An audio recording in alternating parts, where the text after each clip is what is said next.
Desaparecidos, la familia Romanov. El 2 de marzo de 1917, el zar de Rusia, Nicolás II, máximo representante de la dinastía de los Romanov, fue obligado a dejar el trono después de 23 años. El país sufría la agonía de una revolución y los nuevos gobernantes querían deshacerse de él. 5 meses después, el zar y su familia fueron exiliados a Siberia. Un año más tarde, los trasladaron nuevamente, esta vez a 300 kilómetros, al oeste del país, a Ekaterimburgo, una pequeña ciudad en las estribaciones de los Urales. Mientras, Vladimir Lenin, jefe de los bolcheviques, consolidaba su poder en Rusia.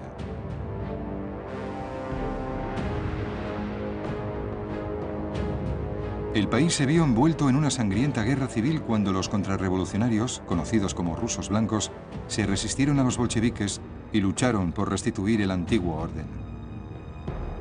En el verano de 1918 estaban cerca de Moscú y planeaban entrar en Ekaterimburgo. Sin embargo, cuando llegaron a la casa donde estaba prisionero el zar, la encontraron vacía.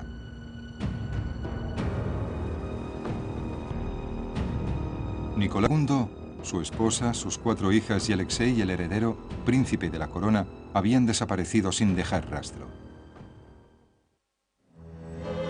Nicolás Romanov nació en San Petersburgo el 18 de mayo de 1868. Creció entre grandes lujos, mientras que la mayor parte del país vivía en la pobreza. Sucedió a su padre, el zar Alejandro III, en 1894, y en noviembre contrajo matrimonio con la princesa Alexandra de Hesse, de ascendencia alemana, una de las numerosas nietas de la reina Victoria.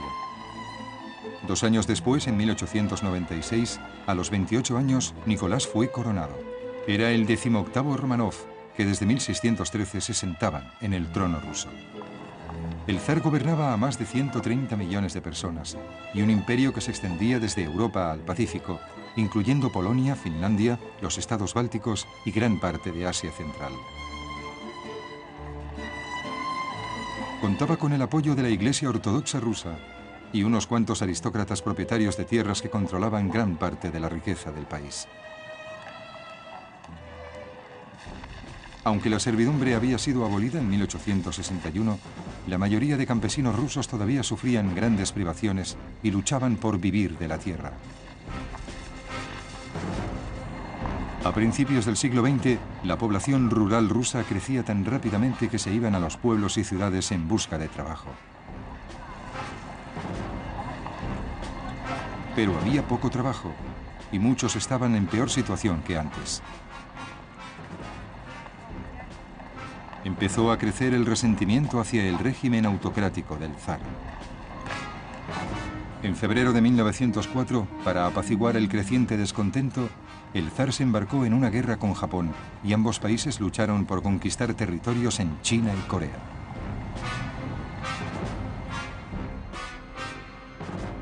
Envió la flota imperial rusa a recorrer medio mundo y quedó destrozada en la batalla de Tsushima. La noticia de la humillante derrota provocó grandes tumultos en San Petersburgo y Moscú. Murieron cientos de personas y las protestas no se acallaron hasta que el zar aceptó la formación de un parlamento o duma mediante votación. Pero no tenía la menor intención de cumplir su promesa de compartir el poder y prefirió el consejo de Rasputín, un monje analfabeto y alcohólico que se había introducido en la corte gracias a Alexandra, la zarina, a quien había asegurado que podía curar a su hijo Alexei, príncipe de la corona. Alexei había nacido con hemofilia y la zarina temía constantemente por su salud. El 28 de junio de 1914, el archiduque Francisco Fernando, heredero del trono austrohúngaro, fue asesinado por un nacionalista serbio. Un mes después estalló la Primera Guerra Mundial con la apertura de hostilidades entre el Imperio Austrohúngaro y Serbia. Rusia movilizó sus tropas para apoyar a Serbia y Alemania prestó su ayuda a los austrohúngaros.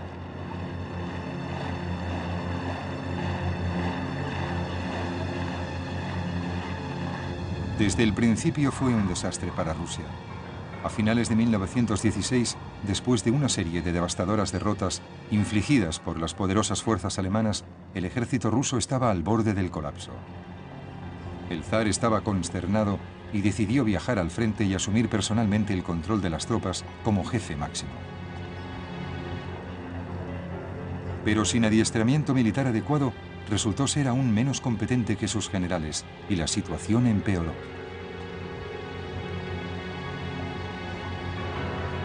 Al poco tiempo, los soldados mal equipados, exhaustos, desmoralizados y medio muertos de hambre, llegaron al límite. Lo mismo ocurría con los obreros del país. En marzo de 1917, liderados por Alexander Kerensky, se levantaron contra el Estado. Al mismo tiempo, el ejército se rebeló y el zar fue forzado a abdicar.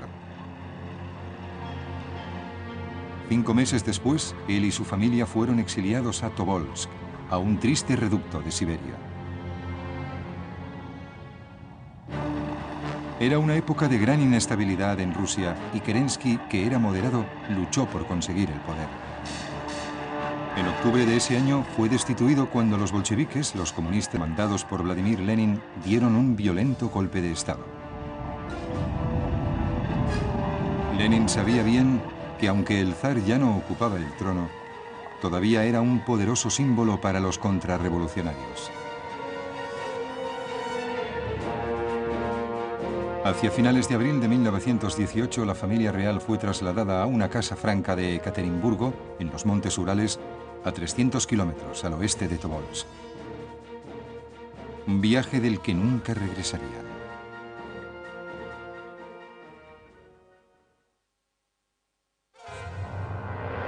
En diciembre de 1917, el nuevo gobierno ruso, liderado por Vladimir Lenin, firmó un tratado de paz con Alemania y se retiró de la Primera Guerra Mundial. A partir de entonces, pudo apretar su garra de hierro sobre el pueblo ruso.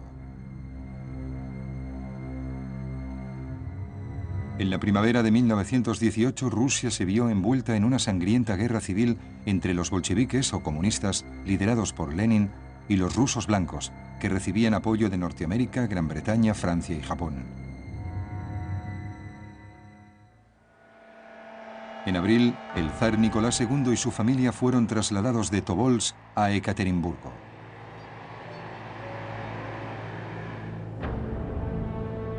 Fueron confinados en un lugar llamado la Casa del Propósito Especial, rodeada por un alto cercado.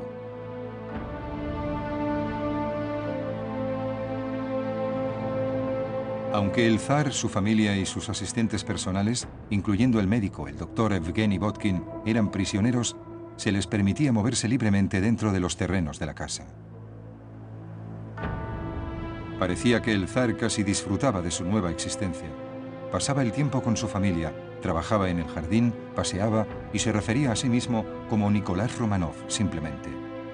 Sin embargo, Rusia todavía estaba enzarzada en la guerra civil, y aunque era improbable que los contrarrevolucionarios devolvieran el trono al zar, Lenin lo veía como una amenaza. Sabía que debía actuar rápidamente. Los rusos blancos se acercaban a Moscú. Si conseguían tomar la ciudad, no tardarían mucho en entrar en Ekaterimburgo y liberar a la familia real. Lenin y sus partidarios pensaron en juzgar públicamente al zar, pero la idea fue desestimada enseguida. Luego, reflexionando sobre el futuro, empezó a tomar forma una solución oscura y terrible. El 4 de julio de 1918, otra persona se ocupó de la custodia del zar. Era Yakov Yurovsky, miembro de la policía secreta bolchevique. 8 días después, Filip Golochekin, jefe de los bolcheviques de los Urales, fue llamado a Moscú. Le informaron de su misión. El zar y su familia debían ser eliminados. Pasaron 4 días. El 16 de julio empezó como otro día más para el zar y su familia. Se levantaron a las 9, como de costumbre, y se reunieron para las oraciones de la mañana. El resto del día pasó con normalidad. Sin embargo, aquella noche, después de que se acostaran, llegó un camión que se apostó en el exterior de la casa y entraron silenciosamente 12 hombres encapuchados. Alrededor de las 10:30 de la noche, Yurovsky despertó a la familia real y a sus criados y les dijo que bajaran al sótano. Dijo que los rusos blancos estaban a punto de atacar y que debían refugiarse por su propia seguridad. Ninguno de ellos tenía idea de qué estaba ocurriendo y esperaron nerviosamente en una habitación vacía.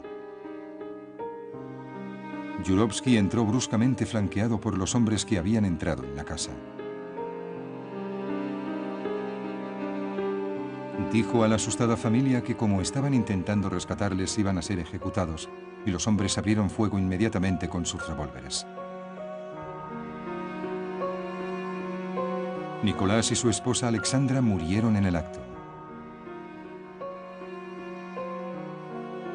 Las niñas no tuvieron tanta suerte y corrieron por la habitación gritando mientras las balas rebotaban contra las paredes.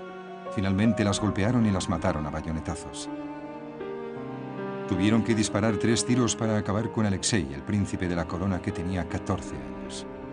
En el suelo quedaron 11 personas muertas, la familia real, 3 criados y el doctor Botkin. Incluso el perro fue ajusticiado. Se envió un telegrama cifrado a Moscú, informando a los jefes bolcheviques que sus terribles órdenes habían sido cumplidas.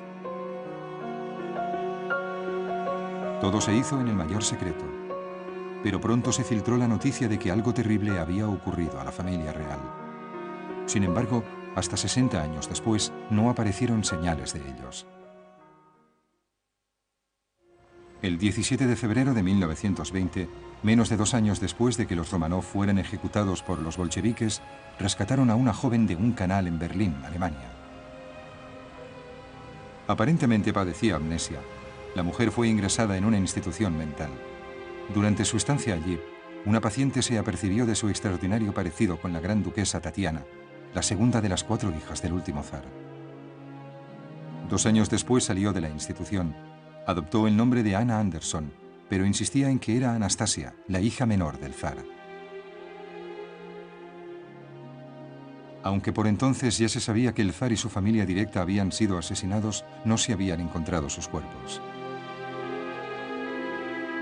La misteriosa mujer dijo que con la ayuda de uno de los ejecutores había conseguido escapar de la casa de Ekaterimburgo y se dirigió a la Selva Negra, Alemania. Pero los parientes de los Romanov no estaban convencidos y la rechazaron y la acusaron de impostora, afirmando que en realidad era una obrera polaca. Pero algunos creyeron en su historia e interpusieron una demanda judicial en Alemania para demostrarlo. El caso se alargó hasta 1970 y los jueces dictaminaron finalmente que no era Anastasia. Por entonces Anna Anderson se había trasladado a Estados Unidos y se había casado con un adinerado y excéntrico genealogista, Jack Manahan, uno de sus más fervientes partidarios. Mientras tanto, la casa donde el zar y su familia habían sido asesinados se convertía en lugar de peregrinación para los rusos monárquicos. Esto alarmó al gobierno dirigido por Leónidas Brezhnev y en septiembre de 1977 ordenó derribar el edificio. El derribo fue llevado a cabo bajo los auspicios del jefe del Partido Comunista local, Boris Yeltsin, que fue presidente de Rusia 13 años después. Todo lo que señalaba el lugar de la masacre era una sencilla cruz de madera. No se habían encontrado los restos de los cuerpos del zar y su familia, pero todavía había personas decididas a resolver el misterio de una vez por todas.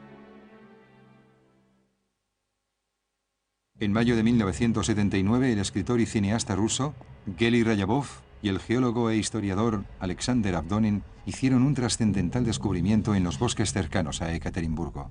Como explicó Rayabov, encontraron lo que creyeron podía ser la tumba de los Romanov, pero como el gobierno había tratado de mantener en secreto la ejecución, no hablaron del hallazgo. Allí estaba toda la familia. Había agujeros de bala en los cráneos y botes rotos de ácido sulfúrico con el que habían intentado destruir los cuerpos. Estoy totalmente convencido de que es su tumba, no tengo ninguna duda. Avdonin recordó la profunda emoción que sintieron cuando se dieron cuenta de la importancia de su descubrimiento. Cuando empezamos a cavar, rogamos a Dios que no encontrásemos nada. Era espantoso, pero los encontramos. La tensión emocional que sentíamos era enorme. Íbamos de un lado a otro gritando, «Les hemos encontrado». Después estuve 2 meses enfermo. Temerosos de la reacción oficial, Avdonin y Rayabov no hablaron a nadie de su hallazgo durante 10 años. Pero luego el informe de Yakov Yurovsky, jefe del equipo de ejecución, salió de los archivos del gobierno. Yurovsky había escrito que después de matarlos a todos en el sótano, habían tirado los cuerpos al pozo de una mina abandonada a pocos kilómetros al norte de Ekaterimburgo. Sin embargo, 2 días después recuperaron los cadáveres y los llevaron a un bosque cercano.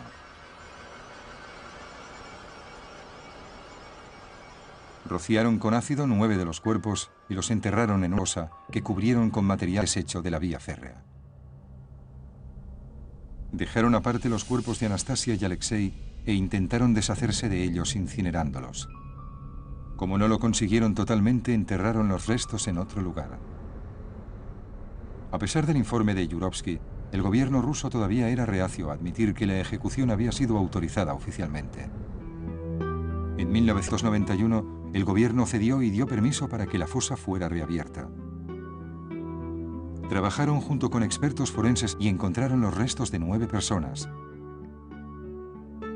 ¿Pero eran los Romanov tanto tiempo desaparecidos? La única forma de demostrarlo era mediante la prueba del ADN. Los rusos recurrieron al Servicio Británico de Ciencia Forense para que les ayudaran. Usando una muestra de sangre suministrada por el duque de Edimburgo, descendiente de la zarina Alexandra, los científicos británicos dirigidos por el doctor Peter Gill determinaron enseguida que eran los restos de los Romanov. Estamos seguros en un 98,5% de que es la familia Romanov. Hay un pequeño elemento de duda, pero hay muchas más pruebas a favor de que se trata de la familia Romanov. La investigación se centró entonces en los 2 miembros perdidos de la familia. Los expertos llegaron a la conclusión de que eran Alexei, el príncipe de la corona, y una de sus hermanas. Pensaban que podía ser Anastasia, pero no estaban seguros. Se reabrió el caso de Anna Anderson. Había insistido en que era Anastasia, la hija menor del zar, hasta que murió de cáncer en 1984. Su cadáver fue incinerado, pero el tejido del tumor que la mató había sido conservado. Si realmente era Anastasia, la prueba del ADN daría la respuesta. El doctor Peter Gill y su equipo empezaron a trabajar otra vez. Anunció los resultados en octubre de 1994. Este es el árbol genealógico de la familia. Este es el zar, esta la zarina y sus 5 hijos. Aquí seguimos el linaje materno. La hermana de la zarina Alexandra, la princesa Victoria de Hesse, tuvo una hija, Alicia de Battenberg, que tuvo un hijo, el príncipe Felipe, duque de Edimburgo. Estas líneas de aquí muestran las diferencias cruciales entre la semejanza de las 2 muestras. Otra vez tenemos aquí al duque de Edimburgo, sobrino nieto de la zarina, pero comparadas con la muestra de Anna Anderson, hay 6 puntos diferentes, 6 letras diferentes en esta larga relación. Definitivamente, las muestras procedentes de Anna Anderson no tienen relación con ningún pariente materno de la zarina, ni con su Alteza Real, el príncipe Felipe. Por consiguiente, se determinó concluyentemente que Anna Anderson no era Anastasia.